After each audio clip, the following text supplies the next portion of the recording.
우리는 요즘 요한복음 말씀을 함께 아침에 묵상하고 큐티하고 나눕니다. 그런가요? 그런 것 같아요. 그렇죠? 요한복음 하고 있는 것 같아요. 그런 것 같아요.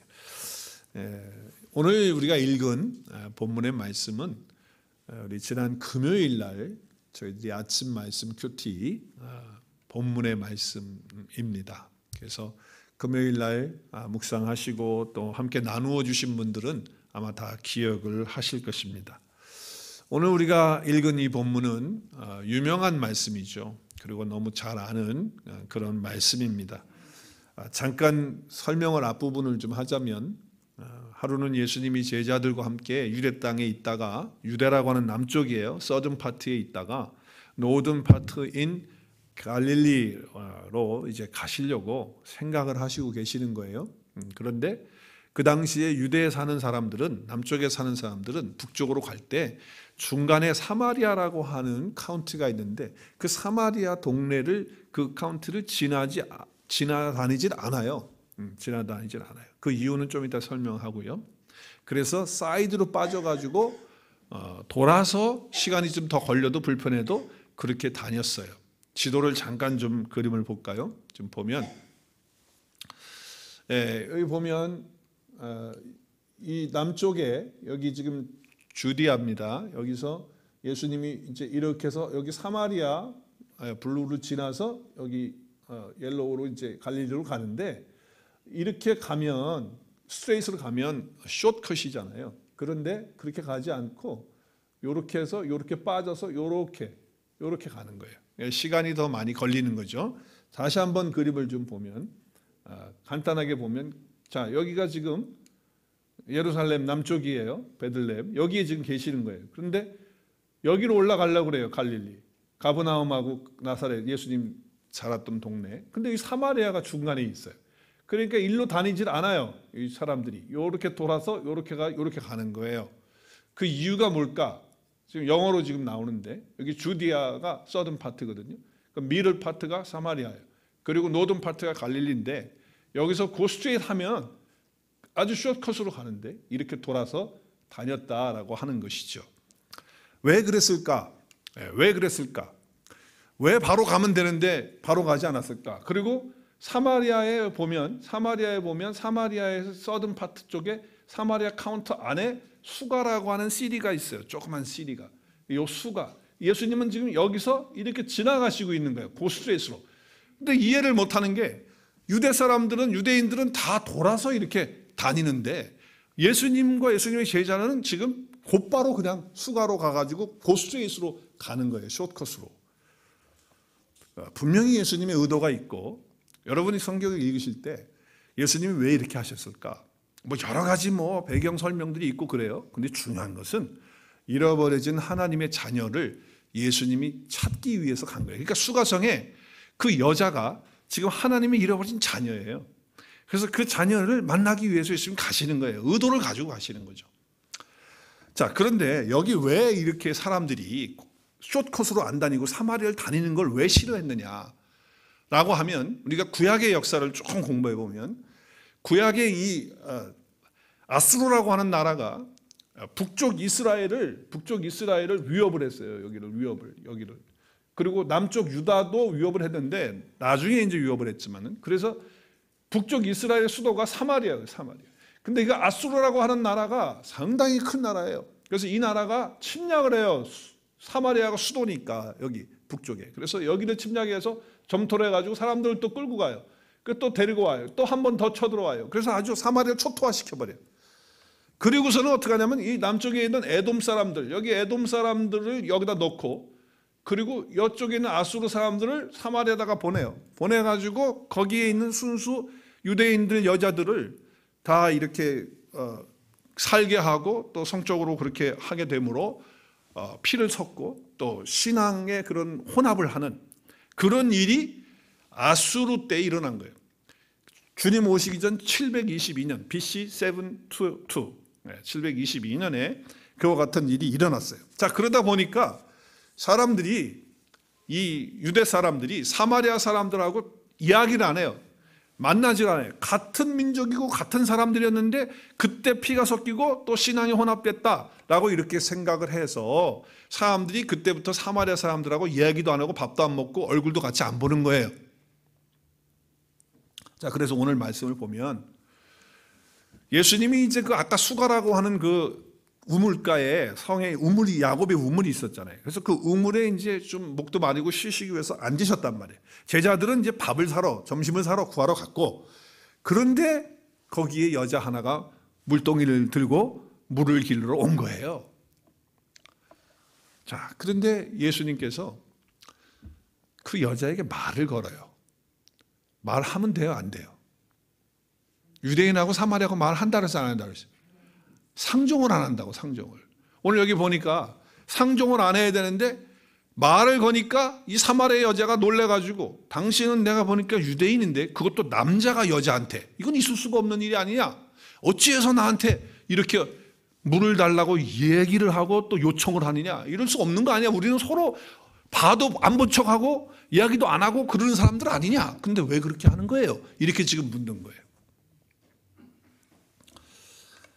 그런데 예수님이 뭐라고 그래요? 물 좀 달라고 하는 그 사람이 네가 누군 줄 알았더라면 이런 말 안 할 텐데 이제 이 얘기를 예수님이 이렇게 하시는 거예요. 여러분 그때 저는 이런 생각을 해봤어요. 여기서 왜 예수님께서 너는 나에게 왜 이렇게 내가 말을 하는 거에 대해서 너는 못마땅하게 생각하느냐라고 하는 주님의 그 생각이 있을 것 같아요. 분명히 있을 것 같아요.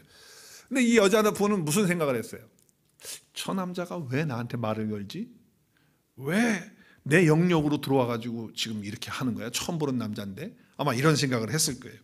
자, 그러니까 분명히 뭔가가 시비 거는 쪽으로 예수님이 먼저 이야기를 하니까 이 여자가 못마땅해가지고 그 부분에 대해서 조금 조금 속을 보이는.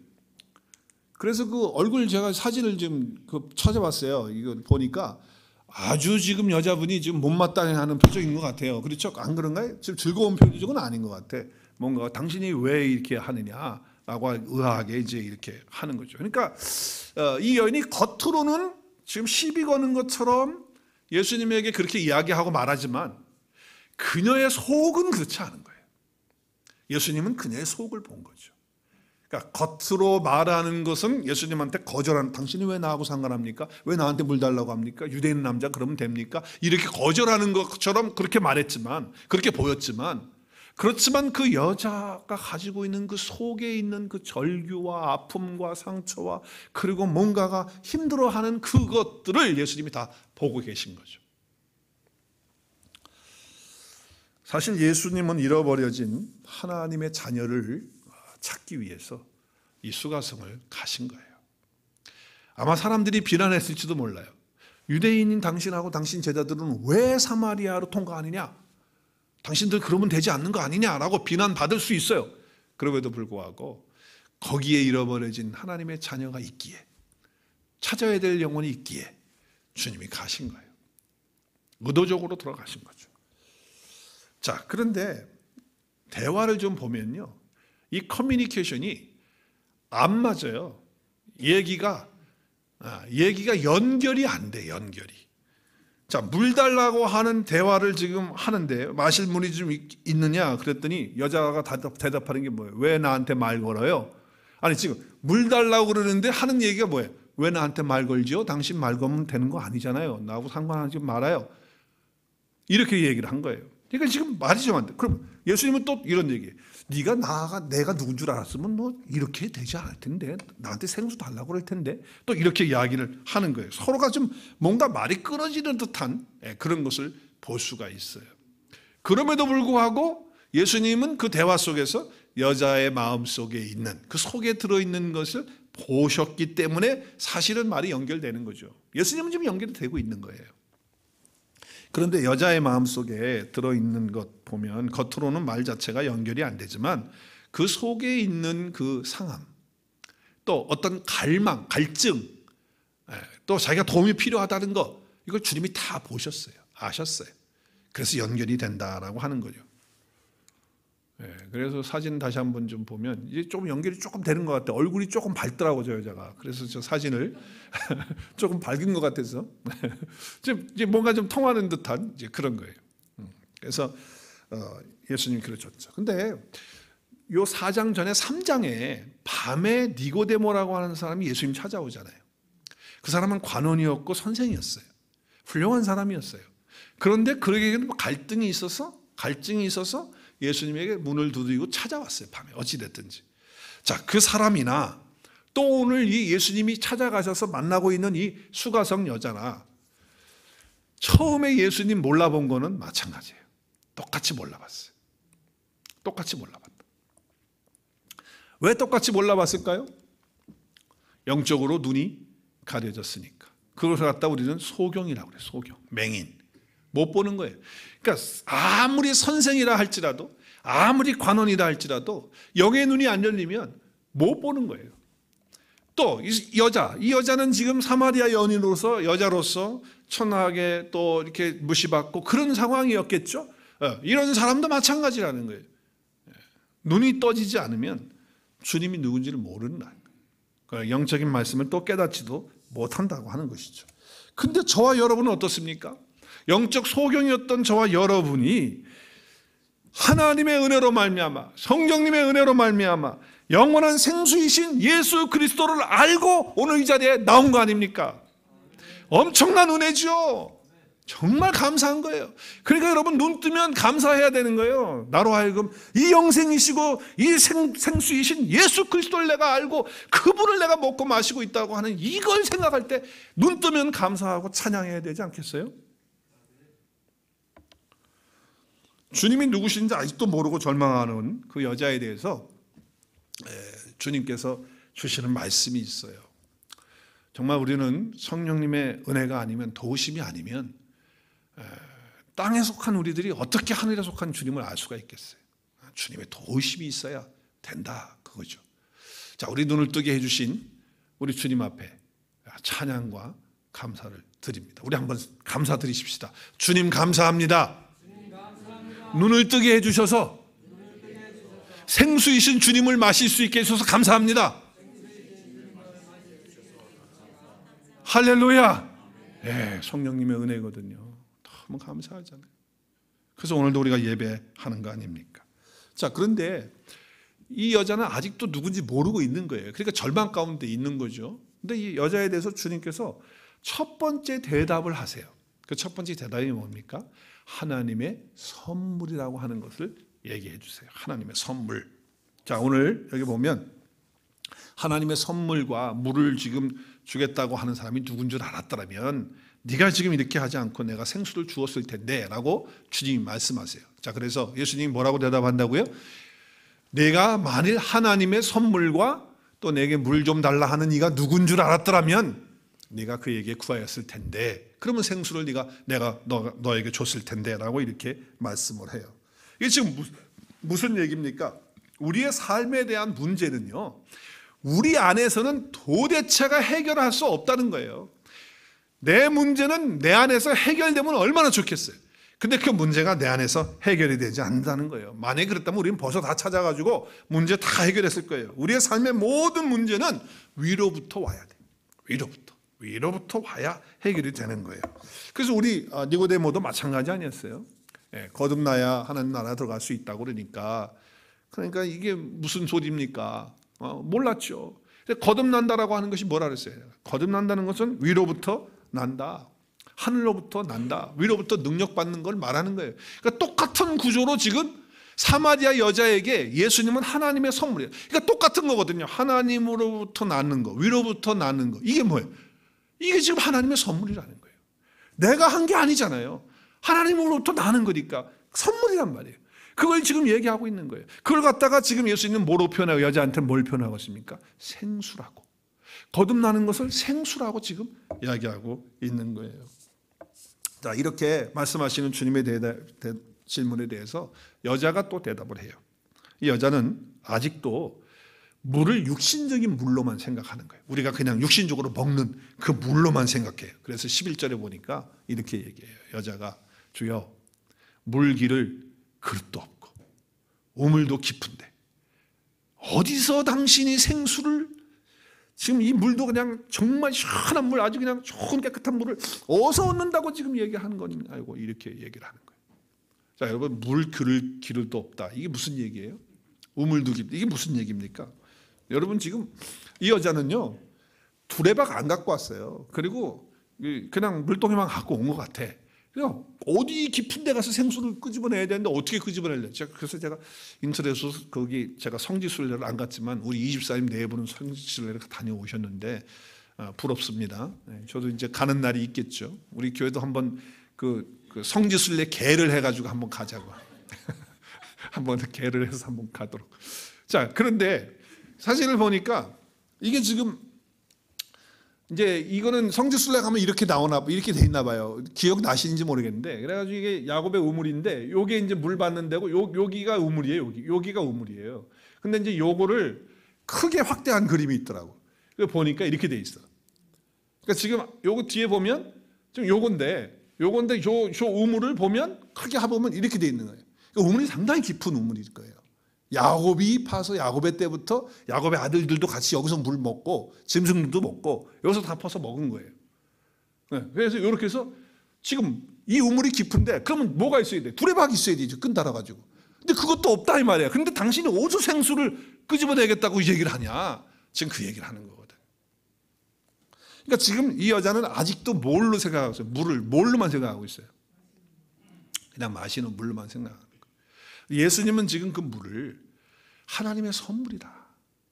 그리고 위로부터 나는 거다. 거듭나는 거고 생명을 얻는 거고 그리고 영생하도록 솟는 그 샘물.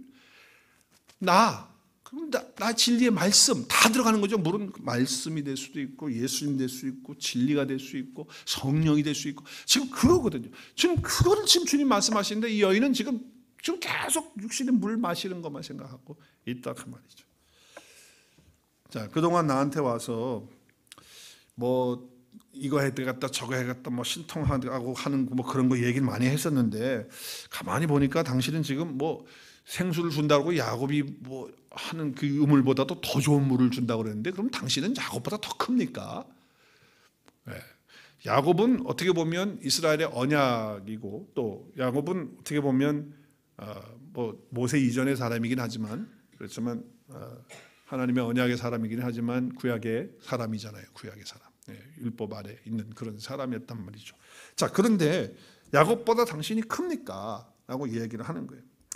그러니까 한마디로 압축하면 당신이 뭔데 그거예요 지금. 당신이 뭔데? 내가 보니까 젊은 사람이고 당신 내가 처음 보는 사람 같은데 당신이 뭔데 지금 무슨 생수를 준다 그러고 그러냐 말이지. 혹시 내가 이뻐가지고 수작 부리는 거 아니야? 요즘 더 신식 말로 말하면 나한테 작업 거는 거 아니야? 그렇게 생각했을지도 몰라요. 자, 그런데 예수님은 아까 뭐라 그랬어요? 그녀의 속을 보고 계셨다. 속을. 그 갈망하고 갈증하고 있는 그 속을 주님이 보시고 있었던 거예요. 자, 그래서 포기할 수가 없어. 주님이 어떻게 포기합니까? 그러니까 이렇게 이야기를 하시는 거예요. 네, 그동안 뭐 이 여자가 뭐 답을 준다 그러고 신통한 사람들 뭐 얘기도 해보고 뭐 생수가 뭐 했는데 뭐 뭐라고 얘기하는데 다 해보고 했는데 그런 거 없었어. 근데 당신이 뭔데 그런 걸 준다는 거야? 라고 이렇게 이야기를 하는 거거든요. 그때 주님이 하신 말씀이 뭐예요? 우리 같이 읽어야 돼요. 이 말씀은 13절 14절 시작. 예수께서 대답하여 이르시되 이 물을 마시는 자마다 다시 목마르거니와 내가 주는 물을 마시는 자는 영원히 목마르지 아니하니니 내가 주는 물은 그 속에서 영생하도록 솟아나는 샘물이 되리라. 할렐루야. 영생하도록 솟아나는 영생하도록 영원한 생명이 우리 가운데 있는 그 기쁨과 즐거움과 평안이 계속 오는 거예요. 그리고 그 말씀이 우리 속에 계속 채워지면 어떻게 될까요? 그 말씀의 은혜를 내가 누리고 또 그 말씀을 나눠주면 또 솟아올라. 할렐루야. 그런 경험이 있으시길 주의 이름으로 축원합니다. 아침마다 그 샘물에서 물을 뜨는 거예요. 그게 큐티예요. 아침마다 샘물 뜨는 거예요. 그래서 줘요. 또 다른 사람 나눠줘요. 그런데 그 다음날 보니까 더 많이 나와. 할렐루야. 그런 은혜를 경험하는 거예요. 자, 당신이 수없이 그 갈증을 채우기 위해서 노력을 했다는 거예요. 노력했다는 거예요. 그 노력이 얼마나 부질없는 노력이었는지 주님이 다 아신다는 거죠. 마셔도 목마른 거야. 그러니까 내가 은퇴하면 어디 가서 좋은 데 가서 뭐 하고 놀고 여행하고 뭐 하고 다 그런 계획 해가지고 그거 한들, 앞으로 은퇴하시는 분들 잘 들으세요. 그거 한들 목마름이 없느냐? 시작. 왜 다들 조용하세요? 네. 목마름은 계속돼요. 돈 많이 벌어가지고 은행에다 돈 많이 쌓아놓고 구자 많이 불려가지고 늘어놓고 큰 집에 살고 또 내가 원하는 거, 내가 소원하는 거 다 한들 목마름이 없어지겠느냐? 그렇지 않다. 그대로 그 목마름은 있다라고 하는 거죠. 중요한 것은 어떤 것이 우리 속에 들어와서 샘이 터지도록 만드는 것이 있어야 되는데, 이것은 주님이 말씀하신 거죠. 차원이 다른 거죠. 그러면 주님이 말씀하시는 그것에선 목마름이 없다라고 주님이 말씀하시는 거거든요. 그러니까 여자가 그 얘기를 듣고 이렇게 이야기를 해요. 정말 차원이 다른 얘기를 하는 건데, 근데 이 여자는 또 육신적인 생각을 아직까지도 벗지 못하고 자기가 이 우물에 맨날 물 길어 오르는 게 너무 귀찮으니까 물 안 길러 오는 거 그것만 생각했는 것 같아. 그래서 우리 15절에 이렇게 얘기를 해요. 여자가 뭐라고 말해요? 시작. 선생님, 그 물을 나에게 주셔서 내가 목마르지도 않고, 첫째는. 두 번째는 물을 길러 이렇게 맨날 나오지도 않게 해 주십시오. 이 이야기를 한 거예요. 여러분, 그때 주님이 폭탄 같은 선언을 하세요. 폭탄 같은 선언. 지금 물 이야기를 하고 있는데 갑자기 폭탄 선언을 합니다. 그게 16절입니다. 폭탄 선언. 그게 뭘까요? 16절. 시작. 네, 네 남편 어디 있니? 내 남편 불러오라. 지금 무슨 얘기하다가 갑자기 남편 얘기예요? 지금 물 얘기하다가 갑자기 남편을 데려오라는 거예요. 이게 지금 충격받았겠죠, 이 여자가? 이게 무슨 소리야? 자기도 놀랬어. 남편 얘기하니까 놀래가지고 어떻게 해요? 깜짝 놀래가지고서 자기도 모르게 남편이 없다고 그냥 얘기해버린 거야. 남편이 없다고. 그 여자가 놀래가지고, 너무 놀란 거야. 갑자기 예수님이 남편 얘기하니까 놀래가지고, 나는 남편이 없습니다. 없습니다. 나는 없습니다. 그때 예수님이 뭐라 그래요? 네가 지금 남편이 없다고 하는 게 맞다. 왜냐면 전에는 5명의 남편 네가 거느려 봤지. 근데 지금 뭐야? 있는 남자도 있는데 지금 네 저기 집에 지금 잠자고 있는 남자 있잖아. 그 남자. 이 얘기를 한 거예요. 자, 그러니까 주님이 내 말이 맞다. 너는 남편 5 있었는데 지금은 없고, 지금 한 사람 또 있는데 그 사람하고 아직 결혼 안 했지? 혼인신고 안 했지? 그러니까 남편은 아니네. 같이 동거하고 있지? 그러니까 말이 맞는 거네. 이렇게 지금 이야기를 한 거예요. 이 여자가 완전히 노출돼 버렸어요. 자기는 그거를 다 감추고 비밀리에 다 숨겨놓고 있었는데, 아니 이 사람이 어떻게 오늘 처음 보는 사람이 뭔 마디 물 달라고 시작해가지고 지금 내 속을 다 들여다보고 내 삶을 다 알고 있는 거야. 깜짝 놀라가지고 당신은 선지자입니다. 놀랬죠. 근데 여기서 내가 남편이 없다는 말이 맞다. 내가 남편이 5 있었다. 이 남편이 5 있었다고 하는 데에 대해서 여러 가지 해석들이 있어요. 남편이 5 있었다는 게 여러 가지 해석이 있다고요. 제가 여러 가지 해석을 다 얘기할 수 없지만 대표적인 것 몇 가지 얘기를 드릴게요.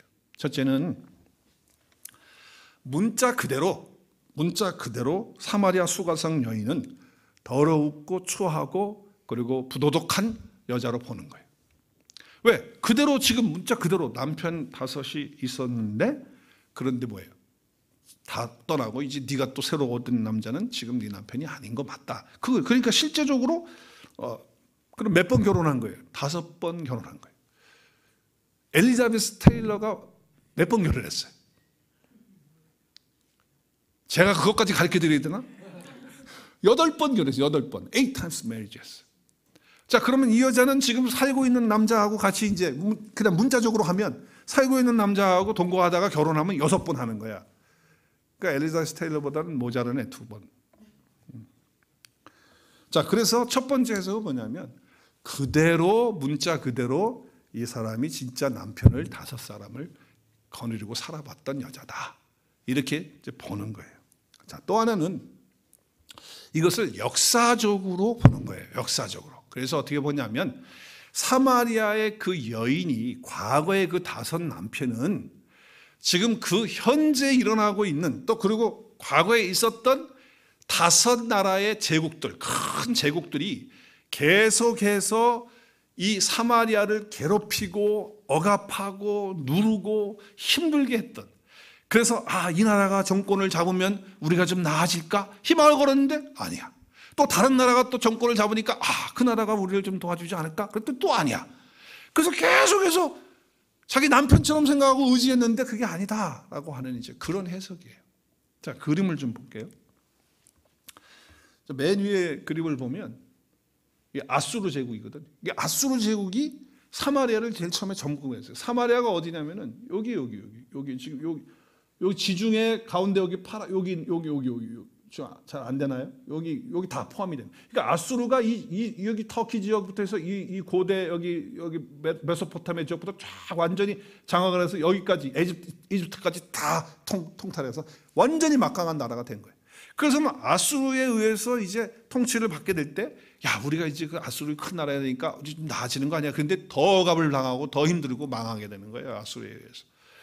그런데 아수르가 시간이 지나면서 바벨론이라고 하는 나라가 여기서 성장을 하면서 바벨론이 여기를 다 압수로 여기서부터 시작해가지고 다 삼켜버려요. 그래서 바벨론이 완전히 또 더 크게 영토를 차지하면서 다 사마리아 포함해가지고, 그러다가 바벨론도 영원하지가 않아요. 바벨론도 결국은 페르시아 바사에 의해서 멸망을 당해요. 그리고 바사가 더 큰 제국을 갖게 되고, 그리고 여기 여전히 사마리아와 유다는 여기 계속 있는 거예요. 근데 페르시아가 왔을 때 잠깐 귀환하는 그런 은혜를 줘가지고 좀 사는가 보다 그랬는데 결국은 또 그것도 아닌 거예요. 그러다가 결국 페르시아도 헬라의 그리스에 의해서 헬라에 의해서 나라가 또 멸망을 해요. 그러니까 그리스가 또 통치를 하게 되는 거예요. 저기 나라를 다스리게 되는 거예요. 그러다가 또 그리스가 없어졌어요. 5번째 나라 로마가 그리스를 삼키면서 로마가 더 큰 제국을 이루는 거예요. 그래서 이제 로마가 지금 우리를 이렇게 하고 속국으로 있으니까 우리가 로마 그릇에 있으니까 좋아지겠지. 그랬는데 지금 5 나라의 이 나라들이 결국 남편이다라고 이렇게 하면서 처참한 상황, 이런 남편들의 그런 삶, 너희들이 의지하고 바라보는 이방의 어떤 나라들이 다 이러한 나라들이다, 더 처참해지는 것이다 라고 하는 그것을 보여주는 것이다 라고 하는 거예요. 또 하나는 어떤 해석이냐면은 계대 결혼적인 사건으로 보는 거예요. 여자가 결혼을 해서 후손을 아이를 낳지 못하면 그러면 남편이 죽잖아요. 그러면 남편의 동생들이 어떻게 돼요? 받아가지고 하는 거예요. 자, 케이스로 있죠. 실제 케이스. 유다라고 하는 사람이 있는데 아들이 3이 있었어요. 아들이 3이 있었는데 큰아들이 다말이라고 하는 여자하고 결혼을 해서 유다의 며느리가 됐어요. 큰 며느리가 됐어. 근데 자식이 안 생겨요. 자식이. 그러다가 남편이 갑자기 죽었어요. 그럼 어떻게 해야 돼요? 남동생이 형수하고 결혼해서 자식을 낳아야 되는 거예요. 그래서 결혼을 시켰어요. 아버지가. 어떻게 하겠어? 그 당시에 제도가 그러니까 그렇게 했다고. 그랬더니 또 얼마 안 가서 자식도 안 낳는데 그 둘째 아들도 끽 하고 갔어. 그러니까 아버지 유다 입장에서는 막내 아들 하나 있는데 주고 싶을까 안 주고 싶을까? 주고 싶으신 분 아무도 없네. 안 주고 싶은 거예요. 그래서 안 주다가 나중에 결국 유다가 다발이 어떻게 변장을 해가지고 그 창세기 나오는 말씀 아니에요. 그래서 우리는 불륜이라 이제 그렇게 얘기하는데 그거는 하나님의 씨를 낳기 위한 이제 그런 방법으로 택하는 거예요. 자, 그래서 이 여자도 어쩌면 결혼을 했는데 자식을 못 낳으니까 또 남편에서 그래서 5번째까지 했는지 안 했는지는 모르겠지만 하여튼 그러한 형태로 돼서 가정이 어려워지고 힘들어지는 그런 상황 속에 있는 것이 아니겠느냐, 이제 이렇게 보는 이제 그런 겁니다. 또 하나는 비유적으로 보는 거예요. 이걸 갖다가 이제 알레고리라고 그래요. 알레고리 해석인데, 이것은 제대 결혼이 아니고 비유적인 것인데, 다섯 남편은 그 당시에 그 훌륭한 헬라 철학자들, 아니면 율법학자들, 아니면 최고의 엘리트 선생들로 그렇게 보는 거예요. 그래서 이 여자가 그런 사람들을 따라가 봤는데, 그리고 배워봤는데 거기에는 뭐가 없더라 그거예요. 계속 갈등이 있고 해결이 안 되더라 라고 하는 그런 비유적인 알레고리컬한 그런 해석을 하는 견해예요. 뭐 그 외에도 또 다른 것들 있어요. 또 이방 뭐 신다섯 신에 대한 뭐 그런 것도 해석도 하고 이제 그렇게 해요. 그래서 문자적 해석과 또 알레고릭 해석과 또 비유적 해석, 이런 해석들로 이 말씀, 다섯 남편이라고 하는 것에 대한 이야기를 하고 있다라고 하는 것이죠. 자, 그런데 분명한 것은요, 우리가 이제 그 사마리아 이 여자 얘기를 할 때는 보통 대부분 우리가 들었던 얘기는 뭐냐면, 이 여자는 아주 부정하고 추하고 남편을 다섯이나 거느린 아주 그냥 정말 보통 센 여자가 아닌, 할렐루야, 네, 그런 여자로, 그리고 지금도 또 하나 남자 어서 데리고 와가지고 살고 있는, 이 뭐 질서도 없고 삶의 뭐도 없는 그런 여자로 우리가 생각하고 그렇게 설교를 계속 들어오지 않았습니까? 안 들어왔나? 처음 듣는 거예요 이것도 지금? 그건 아닐 텐데. 네, 우리가 보통 그렇게 생각. 근데 이 부분에 대해서 그 당시 문화를 생각해 본다면 거의 불가능한 얘기예요. 왜냐하면요, 그 당시 유대 사회는 보통 여자가요 남편을 마음대로 갈아치울 수가 없어요. 이건 그 사회가 뒤집어지지 않는 이상은 안 돼요. 그러니까 이 여자를 부정한 여자, 창녀와 같은 여자로 취급하는 것은 옳지 않을 수가 있는 거예요. 네, 그래서 그 당시의 사회의 제도 보면 남성 우월 사회 아닙니까? 그래서 간음을 해도 남자는 또 괜찮아, 여자만 꼭 잡히고 말이죠. 뭐 그런 거 아니에요 지금? 그래서 여자는 그렇기 때문에 결국은 이혼을 당하는 쪽이지, 남자를 갖다 너 그만둬 그리고 남자를 버리는 그런 상황으로 그 당시를 할 수가 없는 상황. 그리고 남편을 부를 때 뭐라고 불렀습니까? 그 당시 아도나이로 불렀어요. 아도나이는요 주인이란 뜻이에요. 로드, 주님. 그러니까 주와 주인과 종의 관계 속에서 종속이라기보다는 남편이 여인의 삶의 의미였어요. 그러니까 아내는요 남편이 자기의 삶의 의미야. 그리고 가치고 목적이야. 그러니까 남편을 잃어버리면 자기 인생이 없는 거야. 그래서 성경에 과부가 되면요 도우라는 거예요. 살 길이 없어요. 그런 상황인데 여자가 남자를 갈아치우는 걸 5번씩이나 한다? 그것도 이 사람이 무슨 엘리자베스 테일러처럼 놀라운 권세를 가지고 있는 여자도 아닌데 불가능했을 것이라는 거죠. 그 당시의 배경을 보더라도 그러하다라고 하는 것이죠. 자, 그러면 우리는 이제 성경이 뭐 문자로 이제 되어져 있으니까 문자 그대로 역사적과 사실이잖아요. 사실을 우리가 부정할 수 없어요. 성경은 사실이니까, 역사니까. 실제로 있어요. 그래서 육체적인 남편이 정말로 우리가 문화적으로는 이해할 수 없지만 실제적으로 그렇게 일어났는지도 몰라. 있을 수도 있는 일이니까, 역사적인 사건이니까. 그러나 더 중요한 것은 말씀이 역사적으로 실제 그게 실제로 다섯 남편이든 아니면 또 비유적으로 해서 뭐 이방신이든 아니면 아까 얘기한 강대국, 다섯 강대국이 그렇게 억압을 하고 힘들게 하는 것이 남편이었든 아니면 훌륭한 뭐 선생들이나 학자들이나 아니면 율법학자들이나 이런 사람들이든 이 다섯 남편의 의미는 그럼 무엇이냐? 오늘 주님이 우리에게 말씀하시고자 하는 메시지는 뭐냐? 그 메시지는 인생의 갈증을, 그 목마름을 채울 수 있는 것은 세상에 있다 없다? 없다라고 하는 거예요. 세상의 것으로는 할 수 없다라고 하는 것을 가르쳐주고 그걸 메시지로 우리에게 주시는 거예요. 그리고 왜 하필이면 주님이 내 남편을 데리고 오라고 그랬을까? 진짜 남편은 예수 그리스도가 되셔야 되기 때문에 그런 거예요. 뭐 그 여자만이 아니라 저와 여러분 모두가 다 예수 그리스도의 신부가 되고 그리고 그분이 우리의 신랑이 되고 남편이 되어야 될 줄로 믿습니다. 그때 우리의 목마름이 채워지는 거예요. 그때. 그래서 에레미야는 이렇게 얘기해요. 이스라엘 백성들의 남편이 누구라고요? 이스라엘 백성 남편이 누구예요? 하나님이에요. 그러니까 신랑과 신부의 관계로, 남편과 아내의 관계로 주님이 말씀하세요. 그런데 남편과 아내는 언약을 하잖아요. 약속을 하잖아요. 결혼할 때 우리 반지도 끼고 성령체에서 손도 얹고 우리가 뭐 이 머리가 뭐가 되도록 팥뿌리가 되도록 한다 뭐 그리고 다 하잖아.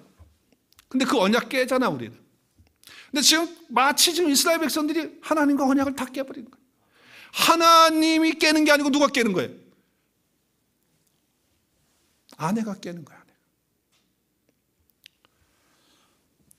그래서 이제 사도 바울은 고린도 교회 성도들을 전도해가지고 하나님 앞에 올려드리면서 뭐라고 얘기하냐면 내가 하나님의 열심으로 너희를 위하여 열심을 낸다. 그러면서 내가 너희는 누구예요? 고린도 교회 성도들이에요. 예수 믿게 된 사람들. 그 사람들 어떻게? 정결한 처녀로 누구? 한 남편이 누구? 그리스도께 중매해서 같이 주님과 살도록 결혼해서 살도록 하는 거예요. 그러니까 지금 이 여인의 진짜 남편이 누가 돼야 된다고 하는 말씀을 주는 거예요. 예수님이 돼야 되는데 지금까지 네가 추구했던 모든 것들은 다 가짜다. 내가 진짜야 라고 하는 말씀을 하고 있는 거죠. 사도 바울은 이것을 결혼으로 비유를 들어가지고 사람이 부모를 떠나서 아내와 합해서 둘이 한 육체가 된다. 이거는 우리의 인간의 결혼을 얘기하는 거예요. 31절은. 그런데 그 비밀을 얘기하는 거예요. 31절. 영적으로 그것을 비밀로 얘기하면 그것은 바로 그리스도와 교회. 교회가 누굽니까? 예수 그리스도 안에 있는 저와 여러분 성도예요. 건물이 아니고. 그러니까 예수님과 성도가 뭐예요? 결혼하듯이 남자와 여자가 만나서 남편이 아내와 연합하듯이 그렇게 연합하는 사건을 이야기하고 있는 거죠. 자, 그러니까 이 여자가 예수님이 자기 남편이 되는 순간이 다가오고 있는 거예요, 이제. 그러니까 예수님이 남편을 데려오라 하니까 남편 없다고 그러는 거예요. 내가 진짜 남편이야. 이거 얘기해 주고 싶어서, 주님이. 그런데 이 여자는 갑자기 화제를 바꿔요. 이야기를 갑자기. 자, 처음에는 물 얘기했죠. 자, 남편 얘기했어요. 근데 이 여자가 또 딴 얘기해. 왜 딴 얘기할 때는 뭐예요? 그 얘기를 좀 피하고 싶고 그 얘기 더 이상 하고 싶지 않을 때는 화제를 돌리잖아요. 근데 어떤 걸로 화제를 돌리냐면 예배를 드리는데 어디에 가서 예배를 드려야 되느냐라고 하는 논쟁을 가지고 그것을 불이겁해가지고 얘기를 해요. 그러니까 이야기를 왜 바꾸냔 말이죠. 예배를 어디서 드리느냐로 지금 바꾸고 있어요. 근데 이게요, 저는 처음에 이 본문을 읽을 때 어떻게 생각했냐면, 이 여자가 자기가 창피하니까 더 이상 얘기하고 싶지 않으니까 남편 얘기하니까 자기의 치부를 드러내니까 그걸 이제 감추고 이제 다른 얘기 해가지고서 이제 그거를 없이 하려고, 그리고 그 얘기 더 이상 하고 싶지 않으니까 그렇게 했구나라고 생각을 했었어. 근데 이 말씀을 묵상하고 처음부터 쭉 몇 번을 보면서 이게 보니까 그게 아니야.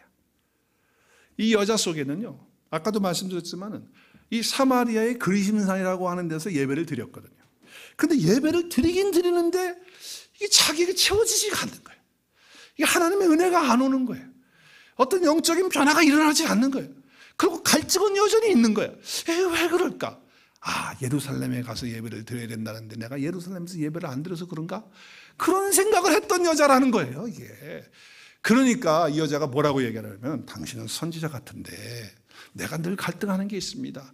우리는 여기서 이 산에서, 이 사마리아 산에 그리심이라는 데가 있어요. 거기에 산에서 우리 예배를 드리고 있는데 나는 그게 만족이 안 오는데, 당신들의 말은 예배할 곳이 예루살렘이다. 예루살렘에서 예배를 드려야 된다는데 내가 예루살렘에 못 가서 거기서 예배 안 드려서 그러는 건 아닌지 장소를 가지고 얘기를 한 거예요. 그러니까 이 여자는 지금 뭐예요? 뭔가가 영적인 갈급함과 체험을 위해서 지금 남편을 데려오라 그러고 또 남편의 그런 어떤 이 남자 저 남자 뭘 했든지 간에 다 해봤지만 안 되고 갈증이 없는데 예배도 해봤는데도 안 된다. 그럼 장소를 옮겨서 해보면 되는 거냐? 이 얘기를 지금 하고 싶은 거예요, 여자가. 그러니까 얼마나 그 속에 영적인 갈망이 있었어요. 디자이어가 있는 거예요, 마음속에. 그래서 예수님이 그 마음속에 이제 이 여인이 하는 얘기, 예배에 대한 갈증이 있었는데 아무런 변화가 안 일어나니까 장소를 바꾸는 것까지 생각을 해본 거예요. 그러니까 예루살렘에서 온 유대 사람이니까 예수님에게 물어보는 거란 말이죠. 자기도 거기 가서 한번 예배 드려볼까? 그때 예수님 뭐라고 그래요? 야, 그리심산도 아니고 예루살렘도 아니야. 장소가 중요한 게 아니야 라고 얘기를 하시는 거예요. 이 여자가 깜짝 놀랐겠죠. 자, 보세요. 예수님이 뭐라고 그래요? 여자여, 내 말을 믿으라는 거예요. 너 절대로 장소 옮겨 다닌다고 그래가지고 그 갈증이 해결되는 게 아니야. 그러니까 이 산 그리심산도 아니고 그리고 예루살렘도 아니야. 아버지께 예배할 때가 이른다는 거예요. 그러면서 두 가지를 얘기해요. 예배 때 반드시 있어야 되는 두 가지. 시작. 신령과, 옛날 성경은 신령과 진정인데 영과 진리로. 그러니까 망가진 인생이 어디에서 회복할 수 있느냐? 예배를 통해서 회복할 수 있다는 거예요. 목마른 인생이 어디서 해결할 수 있느냐? 주님을 만나는 예배를 통하여 이루어질 수 있다라고 하는 거예요. 그러니까 예배가 죽으면 안 되는 거예요. 여러분, 예배를 위해서 생명을 들여서 예배해야 됩니다. 할렐루야. 예배 빠지면 안 돼요.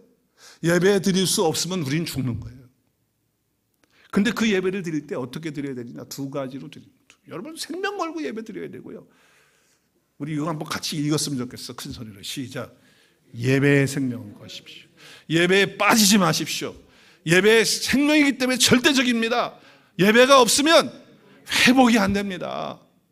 근데 그때 두 가지가 반드시 있어야 이런 역사가 일어난다는 거예요. 주님 말씀하신 장소가 아니고 두 가지. 이게 뭐예요? 뭐죠? 하나는 영이고 하나는 진리예요. 영은 성령을 말하는 거예요. 하나님의 성령으로 내 영이 하나님의 성령으로 하나 되어 예배 드리는 예배. 그 성령을 통해서 말씀이 깨달아지고 진리는 예수 그리스도시고 진리는 말씀이잖아요. 말씀으로 예수 그리스도 안에서 성령으로 드려지는 예배가 될 때 전통이나 형식이나 왜 이 교회는 사도신경 안 해요? 왜 이 교회는 주기도문 안 해요? 왜 이 교회는 교동문 안 해요? 어떤 형식이나 전통이 중요한 것이 아니에요. 왜 이 교회는 교리가 왜 우리하고 틀려요? 뭐 이런 거 필요 없는 거예요. 두 가지만 있으면 됩니다. 뭐죠? 영과 진리로 예배할 때가 온다는 거예요. 그러니까 예배에 우리 생명 걸어야 돼요. 그러니까 이것은 예배가 자기가 뭐 남편 피해가지고 그런 얘기 하기 싫어서 그런 게 아니고 이 여자 속에는 너무너무 예배에 대한 것이 안 되니까, 예배를 해도 안 되니까, 그래서 그 얘기를 하고 있다라고 하는 것이죠. 자, 우리의 인생의 삶에 두 가지 영과 진리로 예배를 드리는 그런 놀라운 역사가 일어나요. 그러니까 여자가 뭐라고 얘기했냐면 이렇게 얘기해요. 또 동문서답을 해요. 뭐라고 얘기해요? 하나님이 찾으시는데 예배하는 자는 찬다. 하나님이 영이시니까 예배하는 자 영과 진리로 예배해야 된다. 이렇게 얘기를 했더니 대답한다는 얘기가 뭐냐면 아직까지도 지금 뭔가가 좀 이게 안 돼. 이제 마지막이야. 마지막 찬스가 왔어요, 여자한테. 메시아 곧 그리스도라 하오는 이가 오실 줄을 내가 아노니. 그러니까 이 여자는요, 정말 그리스도를 대망하고 메시아를 대망하고 기다렸던 사람이에요. 훌륭한 여자라고. 주님이 그래서 찾아간 거예요. 그러면서 뭐라고 그래? 그가 오시면, 미래형으로 얘기해. 그가 오시면, 앞으로 오실 거다. 그가 오시면 모든 것을 우리에게 알려주고 모든 게 다 해결될 거다. 내 갈등도 다 해결될 거다. 자, 그때 하시는 말씀, 주님이 하시는 말씀이 결정타예요. 이게 결정타야. 26절은 같이 큰 소리로 시작. 그러자 예수께서 여인에게 말씀하셨습니다. 지금 내게 말하고 있는 내가 바로 그 메시아다. 할렐루야. 여러분, 이 예수님의 선포를 듣는 그 순간에 이 여자 속에 하나님의 영이 함께 하시고 말씀이 깨달아지면서 예수 그리스도를 체험하고 생수가 그 속에서 터지는 거예요. 분명히 이 말씀을 들었다. 당신이 메시아였군요. 하나님께서 깨닫게 하시고 은혜 부어주시고 성령으로 함께 하시니까 엄청난 역사가 일어나게 된 거죠. 그걸 어떻게 알 수 있습니까? 어떻게 알 수 있죠? 바로 28절 30절에 가보면 알 수 있어요. 자기가 물 목말라서 떠온 그 물 항아리를요 내버려 두고 거기에 관심이 없고 이제 뭐야, 내 마음대로 돌아가서, 그래서 마을로 돌아가가지고 어떻게 돌아가서 어떻게 하죠? 내 과거의 모든 삶, 나의 모든 것들 다 알고 계시는 그분이 그리스도가 아니겠느냐라고 하면서 그리스도를 전하니까 동네 사람들이 예수님께 와요, 안 와요? 예수님께 오는 놀라운 역사가 있는 것입니다. 생수의 강이 터진 것입니다. 생명의 힘이 공급되기 시작한 것입니다. 갈증이 사라지게 된 겁니다. 인생의 문제가 해결된 것입니다. 채울 수 없었던 그것이 채워지는 거예요. 엄청난 역사가 일어나는 거예요. 세상의 것으로 목말라 하고 여러 가지 자기가 원하는 걸로 해서 해결하려고 했지만 안 되는데 메시아 그리스도를 만나고 생수를 경험하고 성령을 체험하고 나니까 담대함에 오게 돼서 어떻게 합니까? 나가서 이 물 항아리 육신에 먹는 마시는 거 이거 아무것도 아니다. 나는 이제 인생 다 해결됐다. 다 해결됐다. 너무 기뻐서 나가서 사람들에게 가서 나 만났다. 그리스도 만났다. 이야기하는 거예요. 우리가 한 해 동안에 복음으로 생명 낳기 위해서는 생수의 강이시고 영원한 생물의 근원이 되시는 예수 그리스도를 통해서 우리가 이것을 체험하고 이 은혜 가운데 있게 되면 양 목사가 이런 표하지 않아도 우리는 복음으로 생명나는 역사가 일어날 줄로 믿습니다. 오늘 이 여자와 똑같이 이런 사건이 일어나는 거예요. 이것이 예배에서 이루어져야 돼요. 예배에서 이루어져야 돼요. 영과 진리로 드리는 예배를 통해서 영원히 솟아나는 샘물이신 예수 그리스도 안에서, 그 성령 안에서, 말씀 안에서 정말 마음껏 우리가 먹고 마시고 누리고, 그리고 삶의 터전으로 이 여인처럼 뛰어나가서 그리스도가 이분이 아니시겠느냐 라고 선포하고 증거하는 사랑하는 여러분 모두가 되어서 한 해 동안에 복음으로 생명나는 역사를 우리 교회 가운데 풍성하게 이루는 은혜가 있어지기를 우리 주 예수님의 이름으로 축원합니다.